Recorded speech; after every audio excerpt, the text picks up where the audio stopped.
ഋതുക്കുട്ടന് ഇപ്പോഴും അച്ഛനെ തിരക്കാറുണ്ടാവും? അവനറിയാടാ മരിച്ചു പോയെന്ന്. അവൻ എന്നോട് പറയാം, അമ്മ ഇന്നാണോ ഇന്നലെയാണോ എൻ്റെ അടുത്ത് പറഞ്ഞത്, അമ്മ വിഷമിക്കരുത്. കാരണം ഞാൻ ആരുടെ മുന്നിൽ കരയാറില്ലെന്ന് പറഞ്ഞു. പക്ഷേ കുറച്ച് മുന്നേ ഞാൻ അമ്മ എങ്ങനെ പറഞ്ഞു കേട്ടപ്പോഴേ ഭയങ്കര, കുട്ടിയോട് പറഞ്ഞില്ല അമ്മ, എനിക്കത് വിഷമമായി. അതാണ്. അപ്പം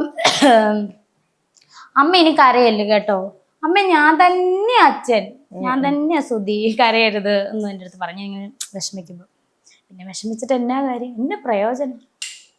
പിന്നെ വലിയൊരു അത്ഭുതം പറയാനുള്ളത്, അത് ഞാൻ പറഞ്ഞിട്ടുണ്ടോയെന്നറിയില്ല.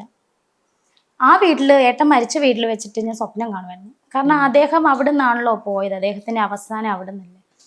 സോ ഈ വീട്ടിൽ സുധീലയത്തിൽ വന്നിട്ട് ഞാൻ സ്വപ്നം കണ്ടിട്ടേ ഇല്ല സൂചേട്ടനെ. അപ്പം ഈ ഫോട്ടോ കണ്ടോ പുറകെ ഇരിക്കുന്നത്, ഇത് മെയിൻ ഫോട്ടോ ആണ് സൂചേട്ടൻ മാലയിട്ട് വെച്ച്.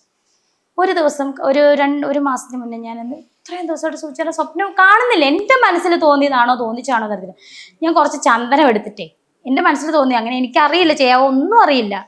ഞാൻ ആ നെറ്റിൽ തൊട്ട് കേട്ടോ, ഒരു ഉച്ച സമയമാണേ, ചുമ്മാ ഒരു രസം തോന്നി തൊട്ടിട്ട് ഞാൻ ആ മുറിയിൽ പോയി കിടന്നു. ഉച്ച സമയം എൻ്റെ അടുത്ത് സ്വപ്നത്തിൽ വന്നു. ഇത് കാര്യം എനിക്കറിയത്തില്ല. ഇന്ന് ഞാൻ ഒന്ന് പരീക്ഷ നോക്കട്ടെ, ചന്ദനം ഒന്നും കൂടെ തൊട്ട് നോക്കട്ടെ, ചിലപ്പോൾ വന്നാലോ.